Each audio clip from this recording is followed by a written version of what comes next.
2022 of the war in Israel. Today I'm with Daniel, and we're talking about Jeremy Corbyn, who at long last has actually been suspended from the Labour Party. So for people who don't follow British politics too closely, Jeremy Corbyn was obviously the leader of the Labour Party between 2015 and I want to say around April 2020. He was a kind of strong socialist candidate who sort of galvanized the Labour Party membership in lots of ways, was quite popular in various respects, did relatively well at the 2017 election, and then after quite a less successful time at the 2019 election, then stood down. And he was suspended following the new leadership under Keir Starmer. The report that was done by Chami Chakrabarti that found real problems of anti-Semitism in the Labour Party. He was suspended from the parliamentary Labour Party. So for people who don't follow British politics, there's kind of two levels of a political party. The parliamentary Labour Party is referring to the Labour Party MPs in Parliament. So he had the whip suspended, meaning that he no longer counted as one of Labour's MPs. He sat as an independent. However, he was still a member of the broader Labour Party in the country. And yesterday, when he announced that he was running as an independent candidate in his seat, he was actually fully expelled from the Labour Party. So, and this is a fairly significant event. It's very, very rare. And in fact, I can't really think of any other example where a previous leader of a party has been fully kicked out in that manner. So this is fairly big news. And, I can't wish it on anyone more charming, to be honest, because I think Jeremy Corbyn was a very, very bad thing for the country had he been the prime minister, but also because not only the style of politics that he endorsed and promoted, the socialism, the strong brand of socialism, nationalization that he wanted to engender in various sectors of the economy, but also the way that he galvanized and emboldened the anti-Israel and anti-Semitic parts of the country as well, I think was truly terrible. And I think it's a good thing for Keir Starmer to have really clamped down on that to the extent that he has. But Daniel, what do you think about this? What do you think about Jeremy Corbyn? But also just outside the UK, what do people think about Jeremy Corbyn? Like, what's the impression? Yeah, so it's always interesting to look up or look at the UK elections. We have the upcoming election in July. We'll be talking about it. We'll probably will do an election night, so there's a lot more research that I'll have to do. But what's interesting, yeah, is that, in the UK, you don't really have a national election. You basically have just a bunch of local elections in every county, which is different to, let's say, how we do it in Slovakia, where you just have one national election. So it's interesting to see like these local representatives. And for example, I don't know how to, Islington North, where Jeremy Corbyn is running. It's interesting that I looked up, and basically Labour has been in charge of, let's say, that county, or has been getting their representatives into government or into parliament since I think 1946. Basically, after the Second World War, each election has been a Labour candidate who has won, which also almost makes me feel bad for the other candidates because like for 80 years there's been always that one guy. And actually, the Jeremy Corbyn himself has been winning since 1983. So he has been representing that county for 40 years, pretty much. And so it would be interesting to see this upcoming elections. So Labour has put their own candidate. I think I have Praful Nargund. I don't know if you have anything to say about him, if you heard about him before. No, this is a no-name person, so far as I'm aware. I mean, Jeremy Corbyn, as you say, has been there since 1983, and seems when an MP successfully stands in a constituency for that long, they tend to be quite well loved by the people there. So, and as you said, the way the parliamentary system elections work in the UK is, for people who might be unfamiliar with it, the elections take place in lots of small constituencies around the country. They tend to be they're meant to be kind of drawn around the boundaries of about 77,000 people. So they're fairly small. And he is a an MP who, again, is coming from the radical left. So not only does that tell you something about the politics in that constituency, but also the fact that he's been returned for that long. There's a strong affection for him there. And there's been lots of street interviews that have been done with members of his constituency in recent days, asking whether they would support him. And actually, broadly, they seem to be quite supportive of him. So it's quite likely that when he runs against the Labour candidate and stands as independent, that he could well win and actually could have a similar kind of victory that George Galloway had in, oh goodness, the Greater Manchester town whose name I'm forgetting. It's not Rotherham. It's anyway, that one. So he could well do this. But what else are we going to say?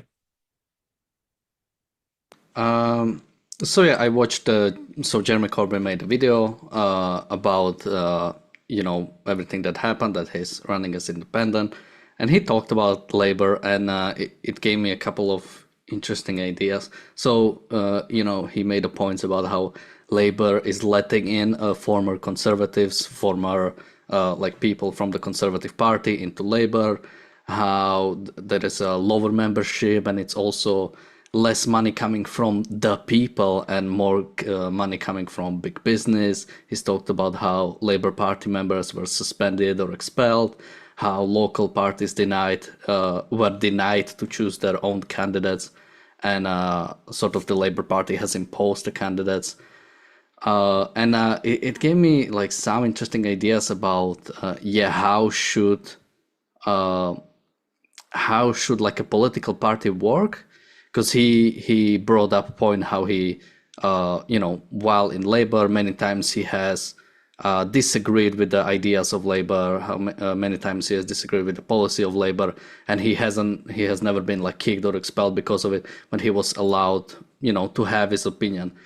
And I'm wondering, what do you think about this? Because when I think of a political party, it's in a sense, it's a system to allow people to more easily, instead of you having to literally like research every single candidate running in your constituency, or, every single candidate running nationally, you have a certain political party that, okay, I agree with this political party and I want them to like represent me. And when you have this sort of like candidates who, will sometimes disagree or vote against the party itself, I'm wondering what it means.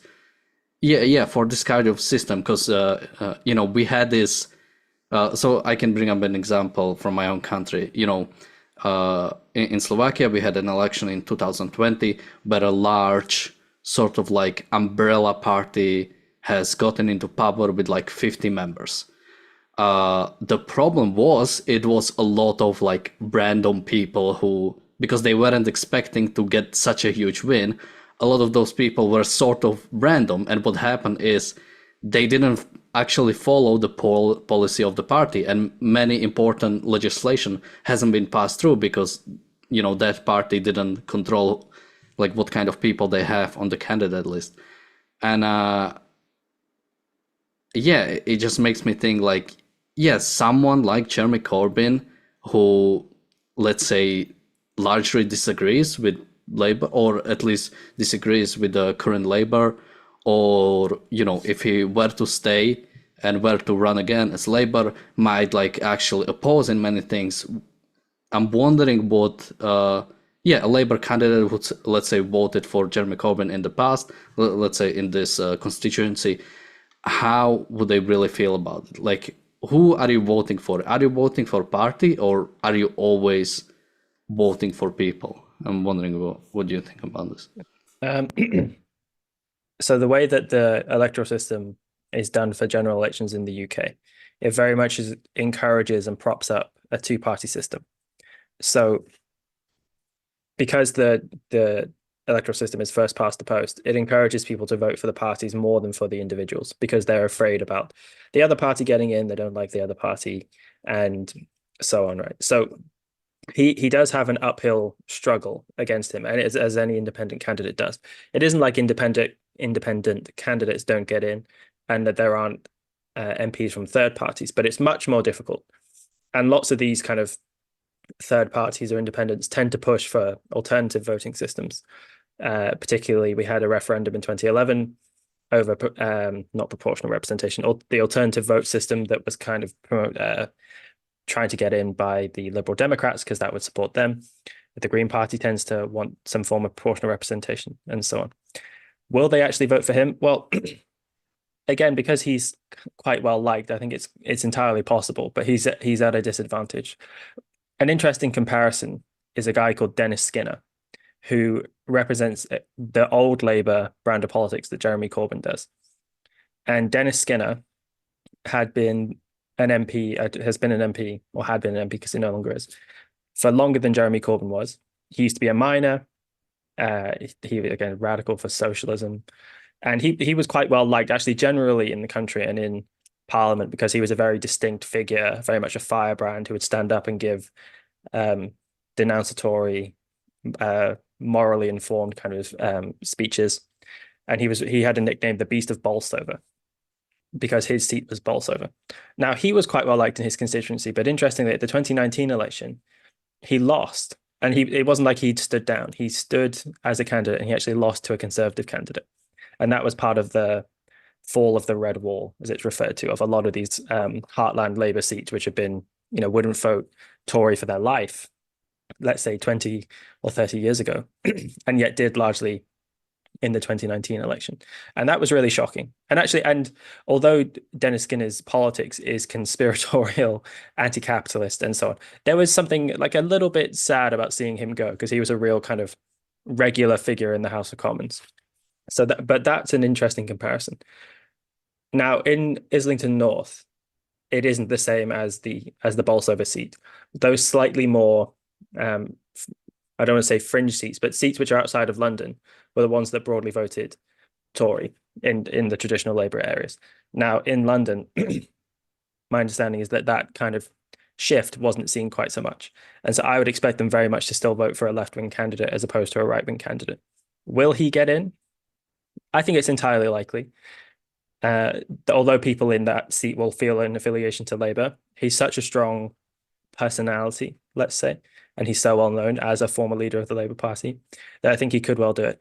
If we were talking about 10 years ago, when he wasn't very well known nationwide, if he'd stood as an independent at the 2015 election and had been running up against the Labour candidate, I think it would be very likely that he would lose, and it would be quite a feat for him to have won.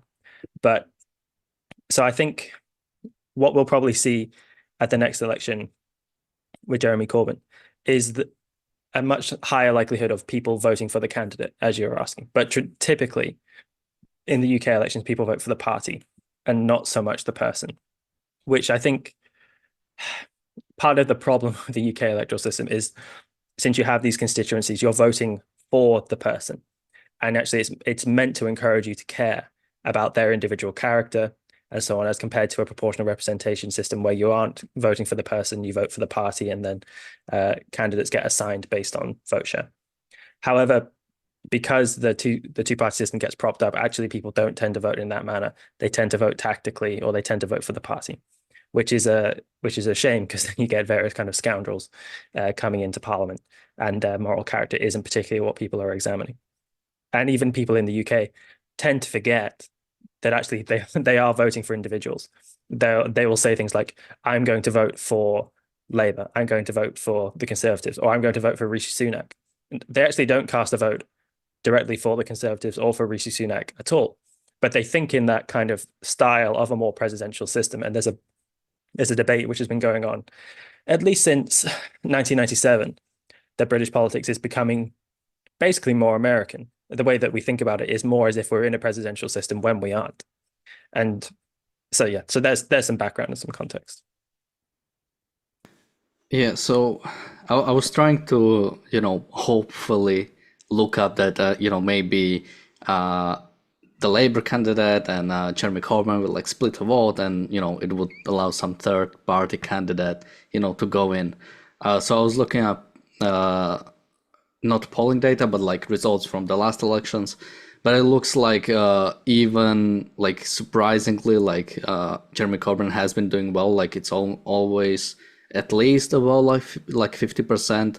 and up to like 60%, and then the the second person has like 20%. So even if they literally split the vote 50-50, and maybe Jeremy Corbyn would have a bit more, it seems like it would still pretty much be a safe seat either for Labour or Jeremy Corbyn. So we're most likely not gonna see like like a third candidate like snatching the vote.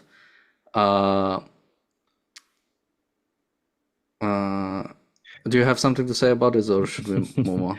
Well, in terms of splitting the vote, I'm not really sure. I think that's unlikely to happen. What I just say, I guess, more about Corbyn's suspension, because that is largely what is dominated in the news. And actually, the coverage this has got is pretty good for his campaign because he's getting a huge amount of coverage in all the national papers for free and without having to have done very much. So But so I have go on. finish. Okay. I was just going to say that I think it would be a real shame if he were to regain his seat at the next election, particularly since we're focusing on Israel. Corbyn's record on Israel is abominable. I mean, and recently just attending events with Hussam Zomlot, the supposedly the official, ambassador from the state of Palestine, as his title goes, um, denouncing Israel, calling for a ceasefire, within 24 hours or something of October 7th, before Israel had actually really even struck back. And famously took a lot of fire in his early leadership for having referred to representatives from Hamas who were in the UK as our friends from Hamas. So this is just the caliber of the guy that we're talking about. This is also the guy who piled endless praise on Hugo Chavez because he's a lovely old socialist. You can find recordings of him on the local radio praising Chavez and thinking that he's just done a wonderful job there. So this is the kind of guy that we're talking about. And if he were in power in the UK, not only would there be a lot of capital flight from the UK, and I think a lot of brain drain, I think if he had been successful in driving through his policies, he would have immiserated the country economically because he's a real socialist and was really talking about nationalization and actually had a lot of people feeling enthusiastic about that. But in regards to Israel, it would be terrible. I mean, the UK under the Conservatives isn't like we do ourselves well in regards to supporting Israel, but he would openly, be supporting Palestine, denouncing Israel as a genocidal apartheid state, all of this kind of stuff. And I mean, can you only imagine if he won in 2019, what he would have been doing for the last 8 months in regards to Israel's fight against Hamas? I mean, it would be terrible. He would be openly supporting Hamas. We talk about how Western countries default to supporting Hamas through their criticism of Israel. It would be naked and unashamed if he had gone into power. So this is a terrible, terrible person. I just say that. Yeah, I mean, while I was researching this topic, I read about the accusations of anti-Semitism within the Labour Party, and I saw a comment from Jeremy Corbyn, and I don't know what to even call it, maybe like Freudian reading, because while I was reading his comment, I think the comment said something like one anti-Semite in the Labour Party is one too many, but I read it as one anti-Semite is enough in the Labour Party. So I don't know, Freudian reading, maybe, if you want to call it. But yeah, I would just say the anti-Semitism in the Labour Party. So he did embolden, I think, real anti-Semites in his party. However, so a lot of them will resist the idea that they're anti-Semites and quite strongly resist that. Where I think that comes from. So interestingly, he wrote a foreword to a book by John A. Hobson, which was published in like 1901 or 1902. It's a kind of classic Marxist text. And it's called Imperialism, a Study or a Case Study, something like that. Now, this is a book which refers to Jews as something like a peculiar race who have a long history of finance and who are like controlling the world. And so in a lot of Marxist works from the late 19th century to the turn of the century, there is this conspiratorial attitude towards Jews and Judaism that which is along classic anti-Semite lines that, Jewish financiers are orchestrating wars, they're opposing the rise of socialism, though, of course, by the right, they're accused of being socialists and all this kind of stuff. And Corbyn, he would say that he's not an anti-Semite. If he isn't an anti-Semite, he's awfully comfortable associating with works with people and with a politics, which does involve that. And so when in that he didn't see a problem when he wrote his foreword to that book, that the book had that attitude. He didn't say this is reflective of, backwards attitudes from the past, but there's something valuable in it. And I mean, you can say that more broadly about so many aspects of the Marxist left. Marx himself, of course, was an anti-Semite. So yeah, there's this broad problem of anti-Semitism on the left that they're at best soft on it and actually just rather tolerant of it, because what they primarily are Marxists, and Marxism, although it might not be the direct cause of Marxism when they're stating their principles, feeds into a lot of the anti-Semitic narratives. And Marxism is quite conspiratorial, really, about capitalism and finance and the interplay of private finance and government and all this kind of stuff. So it feeds into those kind of narratives. That's how I think about it. So I watched like a 10-minute like street interview, asking the people in his constituency, like, are you gonna vote for him again, or are you gonna vote Labour? And something that was brought up several times was like a criticism of Labour, like, oh, what has Labour done for us? They have like lost their sort of roots. They are no longer, what we wanted, and so a lot of them would like support Jeremy Corbyn because of this point. And so you mentioned this sort of like a two-party system of Labour and Conservatives, and so we're already planning an episode called "The Conservative Party and Obituary" that's scheduled one day after the general election. And something what I'm wondering is, and this is a question for you, how you see it. One, do you think, so obviously Labour is leading in the polls pretty heavily. It's most likely, unless something really crazy happens, that the Conservative Party will lose its majority and Labour will take over. So my question is, do you think like Labour will actually secure a majority, to be able to govern, or do you think they will need maybe some other party? And what do you think this actually means for the future of kind of both parties? Because this is going to be a heavy blow for the Conservative Party. Marco and Richard have been talking about that this will be the end of the Conservative Party, and maybe a party like a Reform will actually take over. And what I'm wondering is, with people like Jeremy Corbyn, but I think even someone like Owen Jones becoming more and more increasingly like angry at the Labour Party, will we see like actual end of this sort of duopoly, maybe even from both sides? Do you think that there is a potential for even some sort of like more radical Labour Party to take over, and maybe even the end of the Conservative Party? So there was a time when I was more amenable to the idea that the Conservative Party would wither and go away. This is the kind of Peter Hitchens line that he thinks that the actual ideological split in the country is better divided along the lines of the pro-Brexit and anti-Brexit kind of camps. Now, I'm less amenable to that nowadays. I do think there's a kind of reactionary or status quo kind of mentality in Britain where we can't imagine the two existing parties going away. Now, that's for good reason, because they've been around for a long time. However, people would have likely said the same thing in 1900 when it was the Conservatives versus the Liberal Party. The radical socialist wing of the Liberal Party then split off and became the Labour Party, and then eradicated the Liberal Party within 20 years, pretty much. I mean, they didn't eradicate them. The Liberals were still there, but they never gained government again after that. So, and then, they continued on for the rest of the 20th century very, very meagerly. The classic joke was that they could hold their MP meetings in the back of a taxi because they were in single digits at one time. And after the 2015 election, I want to say there was only 7 Liberal Democrat MPs. In the 80s, they joined with the Social Democratic Party, which splits off from Labour, and they formed the Liberal Democrats.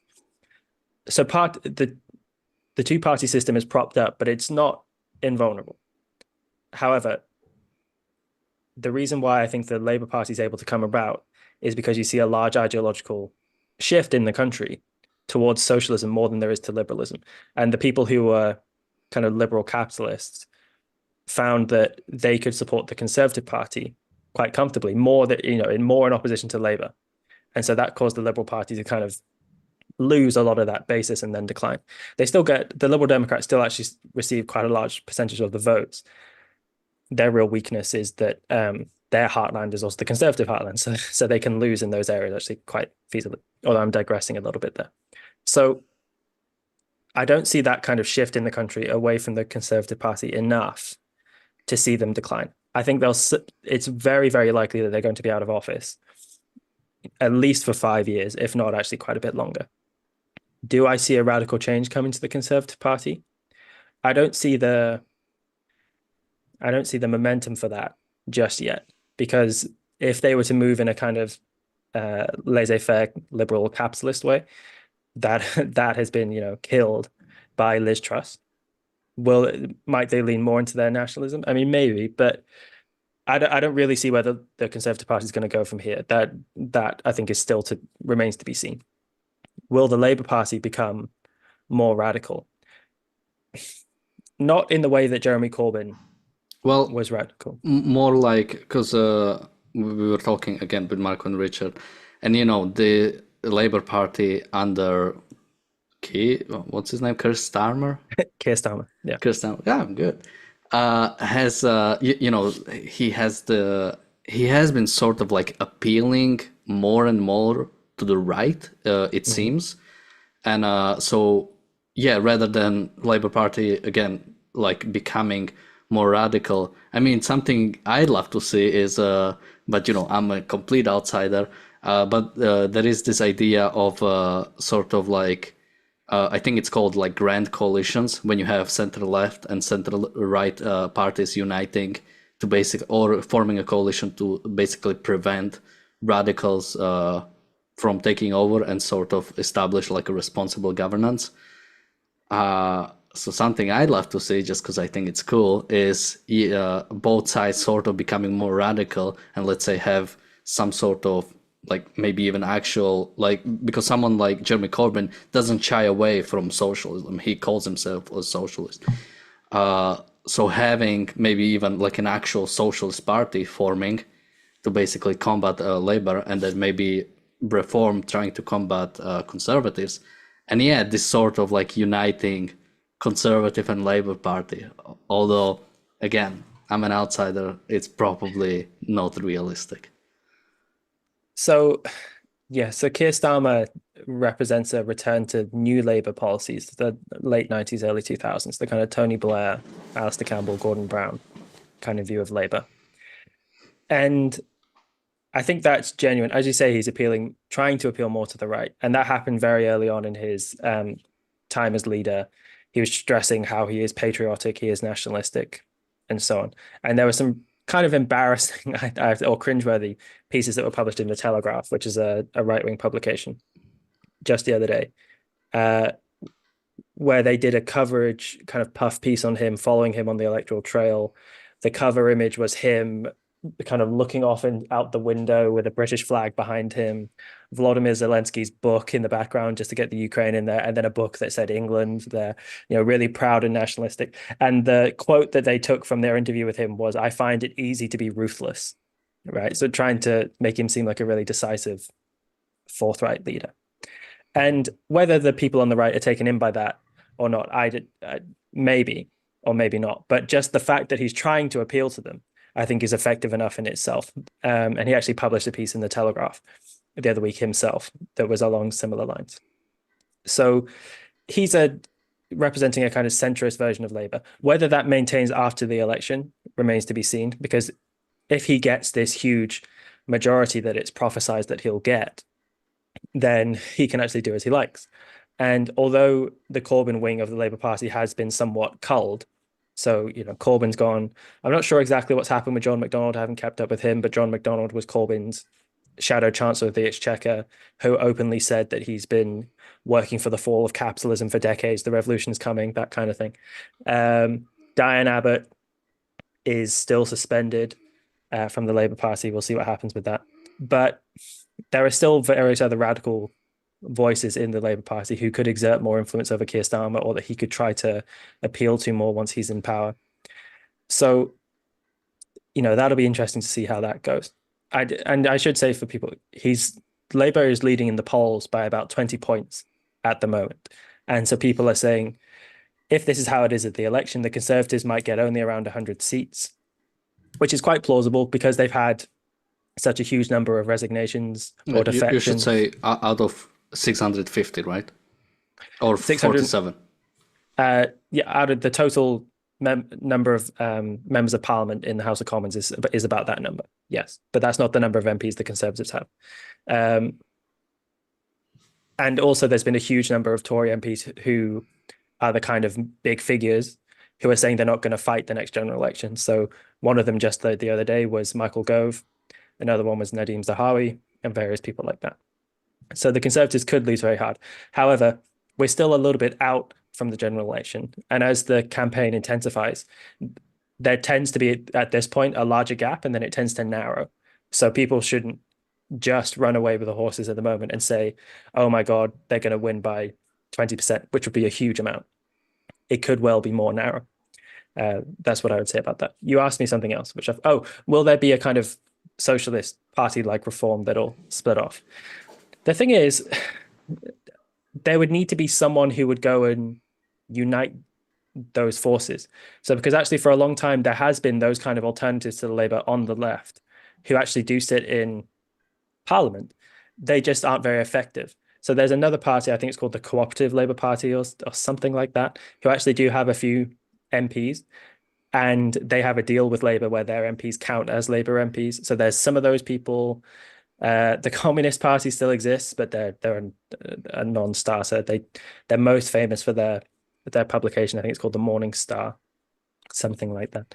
So there are the basis of such a party there, but they're quite disparate. There's a common problem with the left throughout history, which is they have their intense factionalism and aren't able to unite. I mean, just think about, there are so many examples of this, but if you think about Nazi Germany, part of the reason why Hitler was able to come to power was because the left-wing parties were too divided against each other to stand up against Hitler. And if they had done, they would have won. If Karl, who's the leader of the Communist Party, actually united with the Social Democrats led by Otto Wels, then they could have defeated Hitler, except they hated each other a bit more than they hated Hitler. And this is a less radical context, but they have all that kind of division and factionalism and splitting on the left here in the UK as well. And so there would need to be someone who would come along and unite them. So I just don't see that just yet. It's not impossible, but it doesn't seem very likely. Now we have a couple of super chats. So we have £5 from PC, who said he would have ruined the UK as Prime Minister. You're not going to get any disagreement from me on that. And then we have £1 from Bonnie. Thank you so much, Bonnie. We also had a question from Bonnie in the chat. She was asking, I googled that the two parties are Conservatives and Labour. So who are the Tories? The Tories is a nickname for the Conservative Party. So the Conservative Party was created in 1834. Oh, actually, just on that point, when we were talking before about will the parties change, the Conservatives, although they might go into obeisance for a few years, technically are the most long-lived, successful political party in the world, which I think you just have to take into account if we're talking about them completely going away. That's quite difficult for them to go away because they are such a permanent fixture. So they're created in 1834 by Sir Robert Peel, who actually is a tremendously admirable politician, I think, and I could do a whole episode talking about why he's a very impressive person. Prior to that, there are no political parties. There are just loose ideological groupings. So there were the Whigs, who later formed the Liberal Party. There were the Radicals, who also come together and formed the Liberal Party. And opposing them, there was the loose grouping who were called the Tories. And that just what exactly Whig and Tory means is quite an amorphous thing that shifts over time. But Tory originally was a nickname for an Irish bandit and highwayman. And the people who became called the Tories took on that they were called Tories as a kind of insulting nickname, referring to them so they were being referred to as criminals. And they took that name upon themselves as a kind of to take the sting away from it. So that's who the Tories were, and then they became the Conservative Party, and they keep that nickname to this day. So I guess, although it's not exactly the same, in the same way that people might refer to the GOP as the Republican Party, that's just another name uh, by which they're called, right? It's a similar thing with the Whigs as well. The Whigs were referred to as the Whigs because they were rich aristocrats who wore powdered wigs, and that was an insult. And then they took that name upon themselves as a point of pride. So Tories is just an old-fashioned nickname for the Conservative Party.